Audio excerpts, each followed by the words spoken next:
Life's too short to drive boring cars. Have you ever experienced one of those vehicles that was just so bad you wouldn't wish it upon your worst enemy? I have too. I've experienced a few of them myself personally, and I felt compelled to share with you and everyone that you know to make sure that you go in armed with the information to help you avoid some of the worst, most problematic, troublesome, expensive, and nightmarish vehicles on the market today. Let's get into it now. So the first one happens to be a BMW, and while there's many great BMWs like we have an M4 here, not every single BMW seems to have a place. For example, right here we have a pair of BMW 750i's. These are large and luxurious. As you can see, we've got a couple different generations. You'll notice the headlight on that versus the headlight on that. We've got a slightly newer version. How about the grille? You'll notice it opens and closes. This is a later version of the 750. And this is slightly an older version. Now, what do you think this costs when this is broken? We have pieces that are coming loose there. Nothing on the flagship BMWs are going to be cheap, but that's not the big problem. Let's take a look first. Here we've got a great little spoiler. Obviously, BMW is always big on styling their cars, and it's no different with the 7 Series. Although it's slightly dressed down, it's certainly no M4 by any means. The M4 has got all of the accents and wings and things and vents, whereas the 7 Series keeps it a little more conservative for the more executive clientele. Right there, you've got some great rims. Obviously, BMW always has nice aluminum wheel packages. Right here, the mirror has this great little LED strip. And you'll notice beautiful two-tone with keyless entry there, as well as at the back. You've got a sunroof on top for both generations. And you'll notice this one's an X-Drive. That means it's all-wheel drive. And it's the 750, very exclusively is the car we're talking about here. And they're both X-Drive and 750s. Well, this one has these external pipes on the bottom. This one has an even nicer finish, more integrated and certainly a cleaner look. And they also both have a great set of rear LED taillights with this wonderful chrome strip that runs the gambit across the back of both of these vehicles. The interiors are nothing short of high quality from top to bottom, and they literally pamper you in the lap of luxury.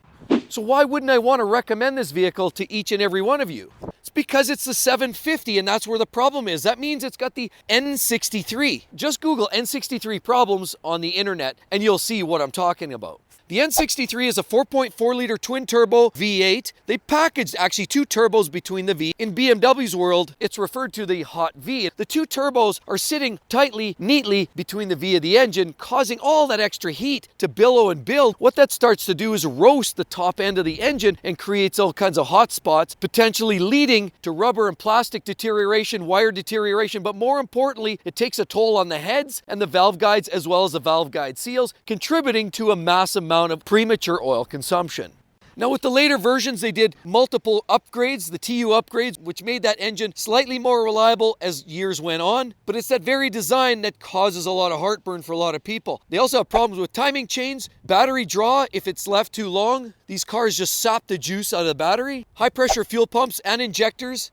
We won't talk about the usual BMW gambit of coolant leaks and oil leaks that start to build into the system within a few short years. It's a sad state of affair because this truly is the BMW's benchmark car. And if you just have to have a 7 Series BMW, let me just say go for the 740 that has the B58. That's the turbocharged 6-cylinder engine. Far more reliable so far. As a matter of fact, that's the same engine they're using in the new Toyota Supra. So the BMW 750, don't walk away, run away.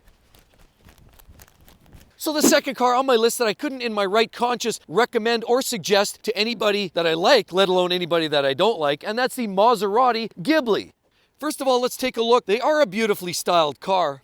Although I'll find this haunch a little bit awkward here, and they do have these awkward looking vents that look like they came out of the dollar store, Pep Boys or Canadian Tire. And even this mirror is slightly small and feels like something out of a Chrysler product. Oh, maybe it is. And then you've got the keyless entry right there, as well as at the back, and that wonderful trident. Can't go wrong there. How about a sunroof? You betcha. And the rear taillights are nice, they're LEDs. And you'll notice this nice little lip gives a little contour to the trunk in this Maserati, Ghibli more specifically. And we're talking about the SQ4. But you'll notice it has 2 pipes as well as another 2 pipes. You've got quad exhaust tips here. And of course, and looking down the side, it has these wonderful flared hips and it has a great contour all the way down the line of the vehicle here. Amazing wheels with the Maserati rims, absolutely stunning rim package. Of course, like everybody else, they're providing LED headlights, and it's the Maserati. So if you want the trident, there it is. And of course, like most vehicles in its class, have a very aggressive front spoiler with all kinds of wings and flares and vents. But let's take a look inside. Now the seats look very well bolstered and look of high quality, but unfortunately the rest of the interior looks to reek of high volumes of large amount of cheap plastics, not too unlike a Chrysler minivan. And sadly, it does seem to share a lot of parts from the Chrysler parts bin. But what's the problem with these? Well, I'll tell you, there's a lot of people that have complained about windshield issues, windshield bubbling around the edges and starting to peel away from the laminations, just an indication to overall poor build quality. The interior is poorly made as well. And scour the forum, you'll see lots of comments about people complaining about sticky buttons or buttons coming apart or just the general plasticky or cheap feel to a lot of the interior components. And they really don't align with a vehicle of this caliber or cost. But it's also problems with the transmission, and another big one is the electrics. Through a lot of these Italian cars have electrical problems that ensure these cars stay in the shop. But most importantly, there's lots of comments on the forums, people complaining about that 3-liter V6 that's twin turbocharged, having misfires, having poor running conditions, blowing white smoke out of the exhaust, and generally just costing a whole lot of money to sort out issue-wise. Now you can get two different states of tune. You get the 350 horsepower version as well as the 400 horsepower version in the S. But the bottom line, because it's already unreliable as a new vehicle, I can't even imagine what this vehicle will be like in 7 or 8 years down the road, and I just couldn't recommend it to my worst enemy. And here's the third vehicle that I just cannot recommend to anybody that I care about in the least bit, and it's the current generation Jeep Wrangler right here. Now here's what they look in stock configuration, but here's one that likely probably never even saw the light of a trail. Obviously they've got it all blinged out. You got body armor rack up there. You've got the big off-roading lights here. You've got a full-size winch that can pull this thing out of the bush. You've got roll bars, you've got push bars, roll bars. Obviously it's got a slight lift kit and oversized tires on it as well. The funny thing is this thing will probably never go off-road, and in most cases a lot of people just like to bling these out. Problem is, going back to the Jeep CJ way back many years ago, that was probably one of the most workhorse Jeeps available. Or then the YJ, then the TJ, and easily the best engine they ever had was the 4-liter straight 6. But then they had to go and change everything. Then they provided a diesel, then you get a V6 3.6 liter, and that's where it all went off the rails, especially with the current and modern electronics. But let's take a quick look. You could tell it's a newer one. Look at that style of headlight. You know that's the newer Jeep versus even previous generation. Jeeps do feel like a Tonka truck. I mean, you've got that grille. You've obviously got the grills up there by the windshield. That definitely does have a Tonka toy feel to it. Meant for off-roading. We've got the Sport Wrangler here. And these doors, the doors can lift off, pull the hinges, and the doors are meant to come off, as is that removable roof. And even the windshield can flip down and land on these stoppers. The Jeep, they've got these flip-up releases for the hood. Everything is meant for quick access, durability, and removal. This one here, obviously we've got a set of running boards to get in because this is a higher vehicle, but even this is quite robust, as is the mirror. Very simple, cheap, and easy to replace, but good for trail duty. Here you've got an interesting little touch. And again, more that shows this one was rigged out for the trail. Of course, more robust handles. And we've actually got a spare tire because if you're heading off to the trails, you probably need to have something like this in place. And then you've got the interior of these aren't exactly dressed up. You need to get into the Unlimited for that. However, they are functional. So far it's all sounding very enticing. It's an off-road vehicle, very capable. So what isn't good about these vehicles? Well, for number one is the TIPM. So you've got that control module. All of the remote modules all tie into that main brain. When that TIPM fails, everything goes lights out because everything's digital nowadays. Everything's electric and electronic. And unfortunately, the way Dodge built that, when that module fails, the whole thing is dark. And it's a common point of failure. We also can't forget about throttle position sensors where the idle can start surging up and down because they fail. That's a known issue. We've also got leaks that come in these vehicles, often where the interface between the windshield level as well as the roof, that starts to let water in, and of course you start to fill up like a water balloon, which is good because all that cheap Tupperware plastic inside can tolerate a little extra water.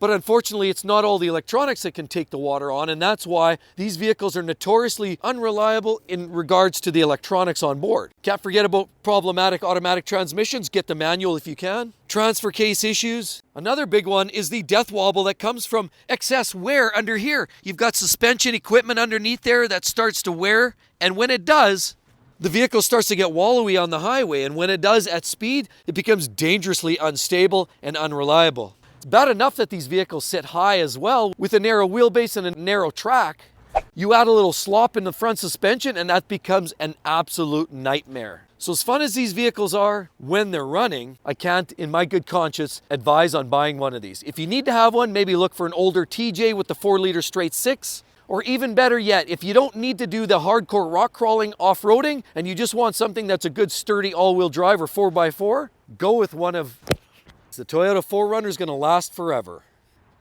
Next vehicle is what's parked right behind me here. It's one that I really just can't recommend. There's been so many problems with some of the engines in Kia and Hyundai, not just from an annoyance, unpracticality, and inconvenience perspective, but there's many more issues. Let's talk about that. But first, let's do a quick walk around. Here we have the Kia Sportage. I mean, a lot of people like them. They're small, compact, they're relatively affordable. People like all-wheel drives. When there's snow like that, snow on the ground, it makes it easier to plow through. But here, let's take a look. Right there, projector headlamps, Kia right there, and pretty standard grille for Kia. Got this bowl-shaped hood. You can't mistake that at all. Obviously, a different style of wheels. Very nice, almost laser cut. Here, we're talking all-wheel drive, as most of them are, and you'll notice a little stripe of light. Of course, you've got glass top on there, and you've got running racks to haul your garbage to the dump. Of course, here you've got great little chrome touches on the handles as well right there, and that's keyless entry, by the way. You've also got plastic rock guards all the way along, the rockers as well as the quarter panels. Cycling around, what do we have here? Pretty conventional looking taillight on this Kia. Of course, this one here is the SXT GDI. Here you've got one and two tailpipes, and there's actually a trailer hitch to be able to haul small loads like small trailers, Sea-Doos, utility trailers, etc. Here you have a pretty conventional looking tail finish. Overall, a very attractive vehicle for its price point. That's why a lot of people are buying these. Cycling around, I love some of the chrome accents all the way along.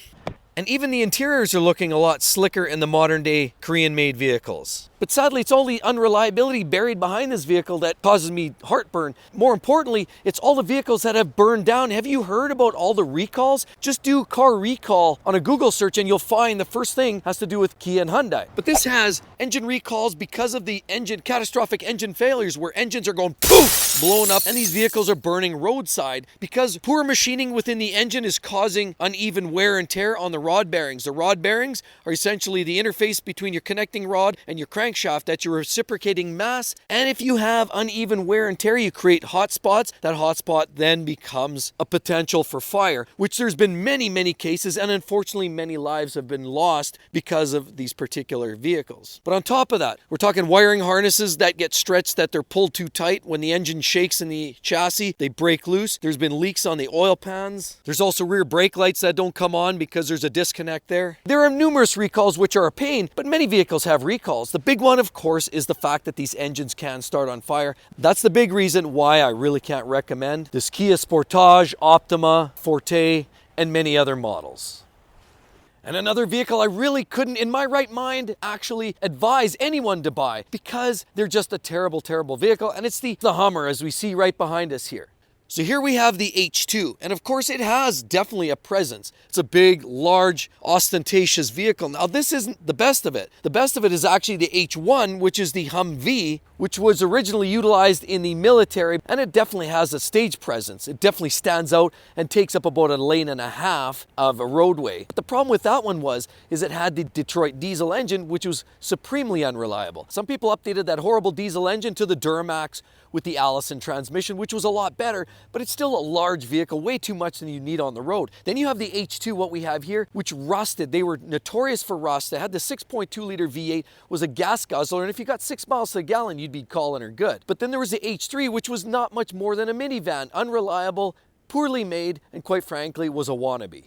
But here we have the H2. Now this was the midpoint. The problem with this was, with that 6.2 liter V8 engine by GM and the poor fuel economy, you could not upgrade that to a diesel engine, which is really what this vehicle needed. It was so large, so heavy, that you needed the diesel engine just to improve on the economy. Engine itself wasn't overly unreliable. It's your typical GM vehicle, nickel and dime parts, poor build quality. You'd see corrosion often along the back corners, and certainly as you cycle around.